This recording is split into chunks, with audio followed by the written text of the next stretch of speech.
Let's speak paradoxically. Has anyone heard of absence makes the heart grow fonder, or out of sight, out of mind? These are two equally respected quotes, but if you haven't noticed, they're basically conveying the opposite message. One tells you that someone's absence will make your relationship even tighter, while the other affirms that your physical absence is going to end the relationship. That's quite paradoxical. But this is not the only case. What about look before you leap and carpe diem, which means to enjoy the pleasures of the moment without worries for the future?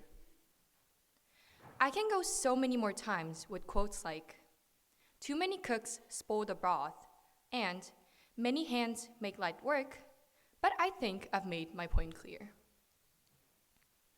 It's a paradox that although these set of quotes convey contradicting messages, both quotes do make sense. The world is full of such paradox, and you don't know which one is the actual truth. Hi, I'm Lynnoo Kim, and apologies for baffling your mind. But through my speech today, I wanted to introduce a novel concept of the doctrine of the mean, which I believe is one of the greatest philosophical ideas. Before I explain this concept, let me start with how I got here. Why did I choose this topic to talk about?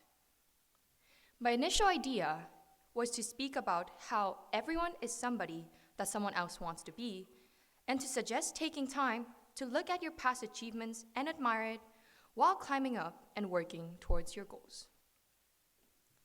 Funny enough, that's when my friend sent this Instagram reel. Clicked, then opened. This random man in a tux that typically appears in an inspirational video says, "When I was 15, someone asked me, 'Who is your hero?' I said, 'Myself 10 years later.' When I was 25, someone asked me again, 'Now, are you your hero?' I said, 'No, not even close. I will never be my hero. Every day, every week, every month, every year, my hero is always 10 years away.' Now this person's telling me to have someone to chase, to continuously motivate myself. Completely opposite from my, take time to admire your achievements." The doctrine of the mean simply suggests that an individual must continuously search for the content state or an attitude. This is way easier said than done. Even just last week, I was dreading assignments and tests throughout the week like a typical Appleby student, firmly thinking, I'm going to spend this weekend just on the bed, gaming and watching YouTube, resting. The weekend comes. I wake up to the bright sunlight and start scrolling. The evanescent moment of happiness right after I woke up did not last that long. Though it's something I planned out for the whole week, lying down, gaming, and scrolling, just over an hour already made me feel lazy and not as happy as when I first started scrolling on my bed. This example precisely shows how hard it is to actually pursue that content state. It's not something easily achieved through simply being with friends or sleeping. It requires a constant endeavor to achieve and maintain that state. I believe that this content state is what we ultimately aspire to achieve in life. Once, my goal was to simply live a happy life, but it doesn't take you a long time to figure out that you can't be happy the whole time. It's almost like life is a set of scales, and the amount of happy and sad events have to balance. I mean, the concept of, if sad things are happening now, think about the happy things that'll happen in the future is not a new thing, is it? But if that's the case, the opposite should also be the truth. If happy things are happening, you must expect a sad thing to happen. Once trapped in this chain, you wouldn't be able to quite live in the present, constantly thinking about the happy or sad things that'll happen to you, worrying about them. That's why I decided to pursue this content state. This content state will greatly depend on the context. If good things like getting into a good university occurred, it'll be the most natural and stable to be in that happy state. If sad things like fighting with the best friend happened, it'll be the most natural to be grim and sink into the bottom. This concept derived from Confucianism essentially says that you have to constantly aspire to reach the content state. Though it does not end by achieving it once, the constant maintenance of that state is what they say that one must ultimately pursue in life. The state is something unique to a person, a sweet spot based on one's distinct personality and life philosophy, rather than mimicking someone else's content state. Then, how would one find and work on achieving their unique contentment? In achieving this state, I see the paradoxical quotes mentioned in the intro, like carpe diem or look before you leap, as the tools. The tools that inspire or motivate you dependent on the situation you're currently in. If you had just lost millions of dollars through investments, the quote, look before you leap, will speak close to your heart. Contrastingly, if you are feeling pessimistic about your future and your achievements, carpe diem, to seize the day, will speak to your heart. Just like seeking the content state, the tools will also be context dependent. And just to reiterate the name of the doctrine of the mean, these quotes would have to be applied with enough decency rather than extreme. Those of you who have already been or planning to go to Winter Temagami, I'm telling you, the bonfire there was my lifesaver. At a decent distance, it kept me warm enough. But if you step too close, you'll burn yourself, and if too far, you'll end up freezing in the cold and dying a horrible death with the hypothermia and the screaming and the crying and it's great. You enjoy it. And probably come back with all of your fingers and most of your toes.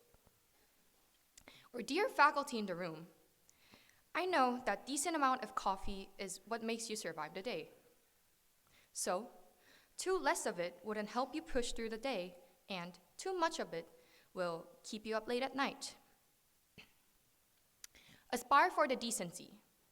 Look around for the context and approach with decency.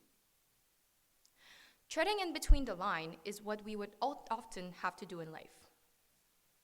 Finding the sweet spot between the extremes.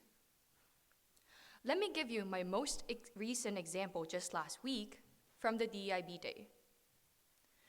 In exploring the topic of microaggression, my speaker said, don't ask about social justice issues related to one's identity, since you're assuming that that person is representative of the whole identity. I nodded. Soon, I tilted my head. Wait, let me quickly go back to what I heard from 2024 DIB Day. If you have any questions about one's identity, check for the person's openness and feel free to open up your discussion. Okay, then what am I supposed to do? When I inquired about this paradox in my workshop, I simply received an answer that we would always have to look for the context to see which course of action to take. Again, context dependent. It's not simpler when we're trying to ask a simple question. In one case, wow, your English is so good, can be an action demonstrating microaggression. But to myself, who transitioned to English speaking in grade 9, takes it as a great compliment. Seriously, I'm even grateful to the fact that I can freely express my ideas in English right now. Despite being quite challenging as shown above, interaction with other people is both the most crucial factor for maintaining this content state, as well as being the most important area in which to apply this content state. Humans are social animals. Most contentment will come out from interacting with other people, just like themselves. However, there exist people who are extremely introverted, deeming that being with others does not make them content. Though not representative of the whole, I believe that this is likely a case when they feel safer without people rather than more content due to the potential harm they may take from other people. Although the extreme introversion is not as common, I would like you all to keep in mind on whether you feel more content or simply safer when being by yourself to determine whether you're nearing that content state or getting further from it.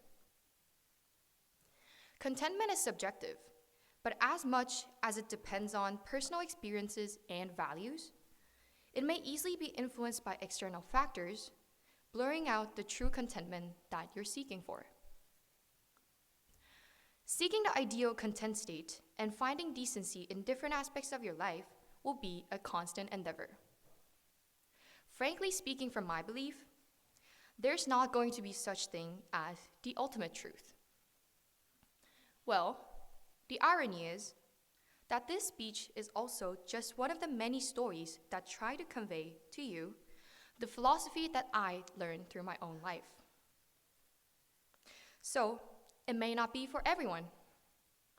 Try hard to come up with your own philosophy to achieve that content state, but also be open-minded and don't stop exploring. I firmly believe that the uncertainties and the unpredictability is what makes living so exciting. It will always change, and you would always have to try for that contentment. Being average or in the middle is often used in a bad context, but I guess it may actually be the hardest thing to achieve. I sincerely appreciate you all for listening to me, Lynnoo Kim's life philosophy, whether it may lie on the two extremes or at the sweet spot of your own philosophy of life. Thank you, and let's not loudly nor too quietly sing along the hymn number 26 in the Red Book together.